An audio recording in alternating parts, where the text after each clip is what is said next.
Chapter 26. Artistic Attempts. It takes people a long time to learn the difference between talent and genius, especially ambitious young men and women. Amy was learning this distinction through much tribulation, for mistaking enthusiasm for inspiration, she attempted every branch of art with youthful audacity. For a long time there was a lull in the mud-pie business, and she devoted herself to the finest pen-and-ink drawing, in which she showed such taste and skill that her graceful handiwork proved both pleasant and profitable. But overstrained eyes caused pen and ink to be laid aside for a bold attempt at poker-sketching. While this attack lasted, the family lived in constant fear of a conflagration, for the odor of burning wood pervaded the house at all hours. Smoke issued from attic and shed with alarming frequency, red-hot pokers lay about promiscuously, and Hannah never went to bed without a pail of water and the dinner-bell at her door in case of fire. Raphael's face was found boldly executed on the underside of the moulding-board, and Bacchus on the head of a beer-barrel. A chanting cherub adorned the cover of the sugar-bucket, and attempts to portray Romeo and Juliet supplied kindling for some time. From fire to oil was a natural transition for burned fingers, and Amy fell to painting with undiminished ardor. An artist friend fitted her out with his cast-off palettes, brushes, and colors, and she daubed away, producing pastoral and marine views such as were never seen on land or sea. Her monstrosities in the way of cattle would have taken prizes at an agricultural fair, and the perilous pitching of her vessels would have produced seasickness in the most nautical observer, if the utter disregard to all known rules of shipbuilding and rigging had not convulsed him with laughter at the first glance.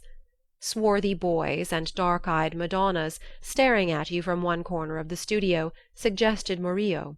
Oily brown shadows of faces with a lurid streak in the wrong place meant Rembrandt. Buxom ladies and dropsical infants, Rubens. And Turner appeared in tempests of blue thunder, orange lightning, brown rain, and purple clouds, with a tomato-colored splash in the middle, which might be the sun or a buoy, a sailor's shirt or a king's robe, as the spectator pleased. Charcoal portraits came next, and the entire family hung in a row, looking as wild and crocky as if just evoked from a coal-bin. Softened into crayon sketches, they did better, for the likenesses were good, and Amy's hair, Joe's nose, Meg's mouth, and Laurie's eyes were pronounced wonderfully fine. A return to clay and plaster followed, and ghostly casts of her acquaintances haunted corners of the house or tumbled off closet shelves onto people's heads. Children were enticed in as models, till their incoherent accounts of her mysterious doings caused Miss Amy to be regarded in the light of a young ogress. Her efforts in this line, however, were brought to an abrupt close by an untoward accident, which quenched her ardor. Other models failing her for a time, she undertook to cast her own pretty foot, and the family were one day alarmed by an unearthly bumping and screaming, and running to the rescue, found the young enthusiast hopping wildly about the shed with her foot held fast in a planful of plaster, which had hardened with unexpected rapidity.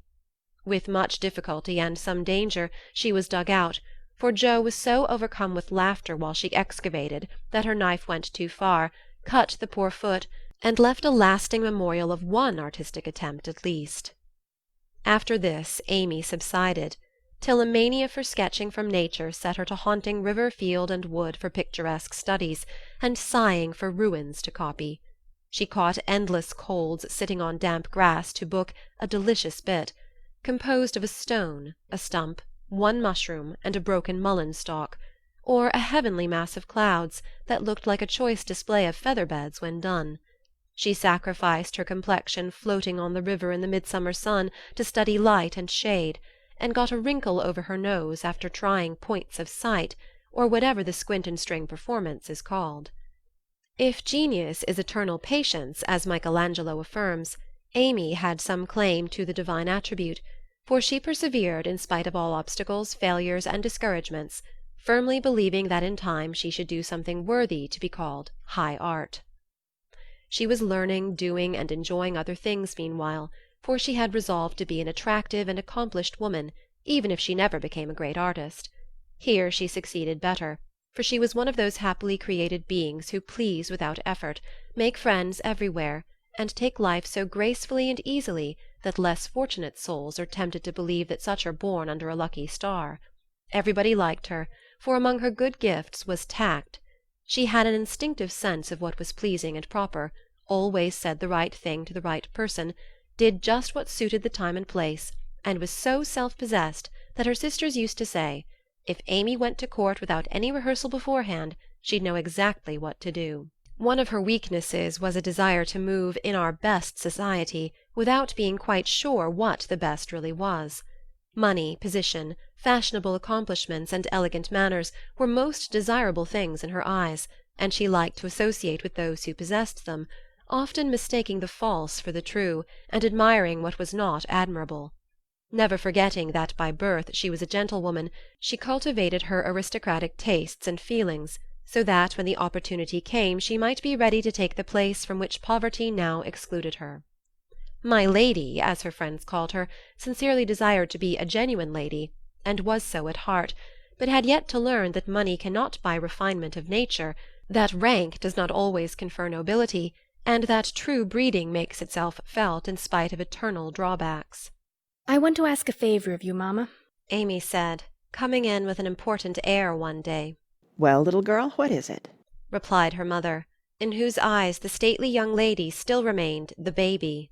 "Our drawing class breaks up next week, and before the girls separate for the summer, I want to ask them out here for a day. They're wild to see the river, sketch the broken bridge, and copy some of the things they admire in my book. They've been very kind to me in many ways, and I am grateful, for they are all rich, and I know I am poor, yet they never made any difference." "Why should they?" And Mrs. March put the question with what the girls called her Maria Theresa air. "You know as well as I that it does make a difference with nearly everyone, so don't ruffle up like a dear motherly hen when your chickens get pecked by smarter birds. The ugly duckling turned out a swan, you know." And Amy smiled without bitterness, for she possessed a happy temper and hopeful spirit. Mrs. March laughed and smoothed down her maternal pride as she asked, "Well, my swan, what is your plan?" "I should like to ask the girls out to lunch next week, to take them for a drive to the places they want to see, a row on the river perhaps, and make a little artistic fete for them." "That looks feasible. What do you want for lunch? Cake, sandwiches, fruit, and coffee will be all that is necessary, I suppose." "Oh, dear, no! We must have cold tongue and chicken, French chocolate, and ice cream besides. The girls are used to such things, and I want my lunch to be proper and elegant, though I do work for my living." "How many young ladies are there?" asked her mother, beginning to look sober. 12 or 14 in the class, but I dare say they won't all come." "Bless me, child, you will have to charter an omnibus to carry them about." "Why, Mother, how can you think of such a thing? Not more than 6 or 8 will probably come, so I shall hire a beach wagon and borrow Mr. Lawrence's cherry bounce." Hannah's pronunciation of charabanc. "All of this will be expensive, Amy." "Not very. I've calculated the cost, and I'll pay for it myself." "Don't you think, dear, that as these girls are used to such things, and the best we can do will be nothing new, that some simpler plan would be pleasanter to them, as a change, if nothing more, and much better for us than buying or borrowing what we don't need, and attempting a style not in keeping with our circumstances?" "If I can't have it as I like, I don't care to have it at all. I know that I can carry it out perfectly well, if you and the girls will help a little, and I don't see why I can't if I'm willing to pay for it," said Amy, with the decision which opposition was apt to change into obstinacy. Mrs. March knew that experience was an excellent teacher, and when it was possible she left her children to learn alone the lessons which she would gladly have made easier, if they had not objected to taking advice as much as they did salts and senna. "Very well, Amy, if your heart is set upon it, and you see your way through without too great an outlay of money, time, and temper, I'll say no more. Talk it over with the girls, and whichever way you decide, I'll do my best to help you." "Thanks, Mother, you are always so kind." And away went Amy to lay her plan before her sisters. Meg agreed at once, and promised her aid, gladly offering anything she possessed, from her little house itself to her very best salt-spoons. But Joe frowned upon the whole project, and would have nothing to do with it at first. "Why in the world should you spend your money, worry your family, and turn the house upside down for a parcel of girls who don't care a sixpence for you? I thought you had too much pride and sense to truckle to any mortal woman just because she wears French boots and rides in a coupe," said Joe, who, being called from the tragic climax of her novel, was not in the best mood for social enterprises. "I don't truckle, and I hate being patronized as much as you do," returned Amy indignantly, for the two still jangled when such questions arose. "The girls do care for me, and I for them, and there's a great deal of kindness and sense and talent among them, in spite of what you call fashionable nonsense. You don't care to make people like you, to go into good society and cultivate your manners and tastes. I do, and I mean to make the most of every chance that comes. You can go through the world with your elbows out and your nose in the air and call it independence if you like. That's not my way." When Amy had wetted her tongue and freed her mind, she usually got the best of it, for she seldom failed to have common sense on her side, while Jo carried her love of liberty and hate of conventionalities to such an unlimited extent that she naturally found herself worsted in an argument. Amy's definition of Jo's idea of independence was such a good hit that both burst out laughing, and the discussion took a more amiable turn. Much against her will, Jo at length consented to sacrifice a day to Mrs. Grundy and help her sister through what she regarded as a nonsensical business. The invitations were sent, nearly all accepted, and the following Monday was set apart for the grand event. Hannah was out of humour because her week's work was deranged, and prophesied that "If the washing and ironing weren't done regular, nothing would go well anywheres." this hitch in the mainspring of the domestic machinery had a bad effect upon the whole concern, but Amy's motto was nil desperandum, and having made up her mind what to do, she proceeded to do it in spite of all obstacles. To begin with, Hannah's cooking didn't turn out well. The chicken was tough, the tongue too salty, and the chocolate wouldn't froth properly. Then the cake and ice cost more than Amy expected. So did the wagon and various other expenses, which seemed trifling at the outset, counted up rather alarmingly afterward. Beth got a cold and took to her bed. Meg had an unusual number of callers to keep her at home, and Jo was in such a divided state of mind that her breakages, accidents, and mistakes were uncommonly numerous, serious, and trying. If it was not fair on Monday, the young ladies were to come on Tuesday, an arrangement which aggravated Jo and Hannah to the last degree. On Monday morning the weather was in that undecided state which is more exasperating than a steady pour. It drizzled a little, shone a little, blew a little, and didn't make up its mind till it was too late for anyone else to make up theirs. Amy was up at dawn, hustling people out of their beds and through their breakfasts, that the house might be got in order. The parlour struck her as looking uncommonly shabby, but without stopping to sigh for what she had not, she skilfully made the best of what she had, arranging chairs over the worn places in the carpet, covering stains on the walls with home-made statuary, which gave an artistic air to the room, as did the lovely vases of flowers Jo scattered about. The lunch looked charming, and as she surveyed it, she sincerely hoped it would taste well, and that the borrowed glass, china, and silver would get safely home again. The carriages were promised, Meg and Mother were ready to do the honours, Beth was able to help Hannah behind the scenes, Jo had engaged to be as lively and amiable as an absent mind and aching head and a very decided disapproval of everybody and everything would allow, and as she wearily dressed, Amy cheered herself with anticipations of the happy moment when, lunch safely over, she should drive away with her friends for an afternoon of artistic delights, for the cherry bounce and the broken bridge were her strong points. Then came the hours of suspense, during which she vibrated from parlour to porch, while public opinion varied like the weathercock. A smart shower at 11 had evidently quenched the enthusiasm of the young ladies who were to arrive at 12, for nobody came, and at 2 the exhausted family sat down in a blaze of sunshine to consume the perishable portions of the feast, that nothing might be lost. "No doubt about the weather today. They will certainly come, so we must fly round and be ready for them," said Amy, as the sun woke her next morning. She spoke briskly, but in her secret soul she wished she had said nothing about Tuesday, for her interest, like her cake, was getting a little stale. "I can't get any lobsters, so you will have to do without salad to-day," said Mr. March, coming in half an hour later, with an expression of placid despair. "Use the chicken, then. The toughness won't matter in a salad," advised his wife. "Hannah left it on the kitchen table a minute, and the kittens got at it. I'm very sorry, Amy," added Beth, who was still a patroness of cats. Then I must have a lobster, for tongue alone won't do, said Amy decidedly. Shall I rush into town and demand one? asked Joe, with the magnanimity of a martyr. You'd come bringing it home under your arm without any paper just to try me. I'll go myself, answered Amy, whose temper was beginning to fail.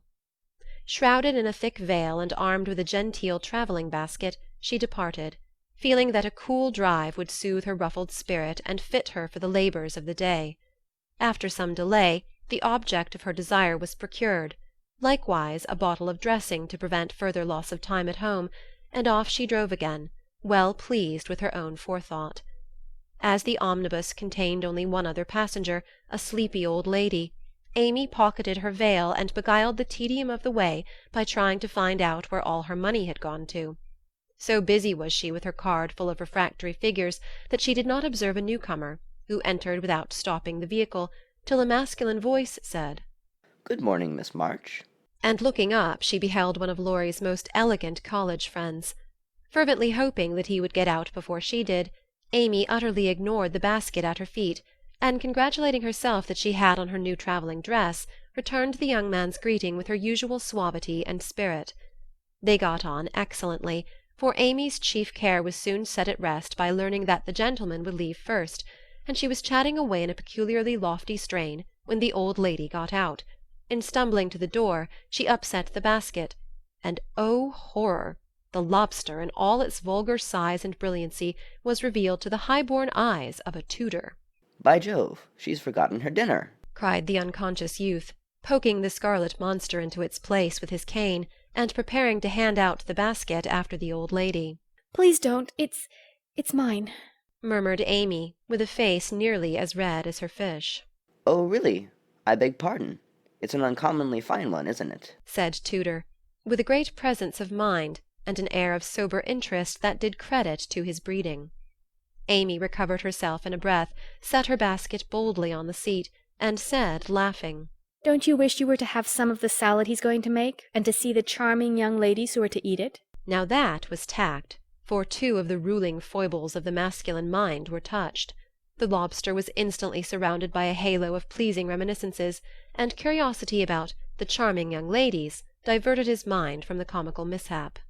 I suppose he'll laugh and joke over it with Laurie, but I shan't see them, that's a comfort, thought Amy, as Tudor bowed and departed.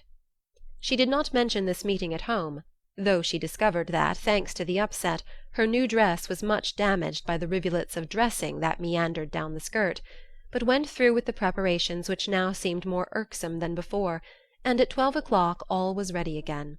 Feeling that the neighbours were interested in her movements, she wished to efface the memory of yesterday's failure by a grand success to-day, so she ordered the cherry bounce and drove away in state to meet and escort her guests to the banquet. There's the rumble. They're coming. I'll go onto the porch and meet them. It looks hospitable, and I want the poor child to have a good time after all her trouble, said Mrs. March, suiting the action to the word. But after one glance she retired, with an indescribable expression, for, looking quite lost in the big carriage, sat Amy and one young lady. "Run, Beth, and help Hannah clear half the things off the table. It will be too absurd to put a luncheon for 12 before a single girl," cried Joe, hurrying away to the lower regions, too excited to stop even for a laugh. In came Amy, quite calm and delightfully cordial to the one guest who had kept her promise. The rest of the family, being of a dramatic turn, played their parts equally well, and Miss Elliot found them a most hilarious set, for it was impossible to control entirely the merriment which possessed them. The remodelled lunch being gaily partaken of, the studio and garden visited, and art discussed with enthusiasm, Amy ordered a buggy, alas for the elegant cherry bounce, and drove her friend quietly about the neighbourhood till sunset, when the party went out. As she came walking in, looking very tired but as composed as ever, she observed that every vestige of the unfortunate fete had disappeared, except a suspicious pucker about the corners of Joe's mouth. "You've had a lovely afternoon for your drive, dear," said her mother, as respectfully as if the whole 12 had come. "Miss Elliot is a very sweet girl, and seemed to enjoy herself, I thought," observed Beth, with unusual warmth. "Could you spare me some of your cake? I really need some. I have so much company, and I can't make such delicious stuff as yours," asked Meg soberly. Take it all. I'm the only one here who likes sweet things, and it will mold before I can dispose of it," answered Amy, thinking with a sigh of the generous store she had laid in for such an end as this. "It's a pity Laurie isn't here to help us," began Joe, as they sat down to ice cream and salad for the second time in 2 days. A warning look from her mother checked any further remarks, and the whole family ate in heroic silence, till Mr. March mildly observed, Salad was one of the favourite dishes of the ancients, and Evelyn— Here a general explosion of laughter cut short the history of salads, to the great surprise of the learned gentleman. "Bundle everything into a basket and send it to the Hummels. Germans like messes. I'm sick of the sight of this, and there's no reason you should all die of a surfeit because I've been a fool," cried Amy, wiping her eyes. "I thought I should have died when I saw you 2 girls rattling about in the what-do-you-call-it, like 2 kernels in a very big nutshell, and mother waiting in state to receive the throng," sighed Joe, quite spent with laughter. I'm very sorry you were disappointed, dear, but we all did our best to satisfy you," said Mrs. March, in a tone full of motherly regret. "I am satisfied. I've done what I undertook, and it's not my fault that it failed. I comfort myself with that," said Amy with a little quiver in her voice. "I thank you all very much for helping me, and I'll thank you still more if you won't allude to it for a month at least." No one did for several months, but the word fête always produced a general smile, and Laurie's birthday gift to Amy was a tiny coral lobster in the shape of a charm for her watch-guard.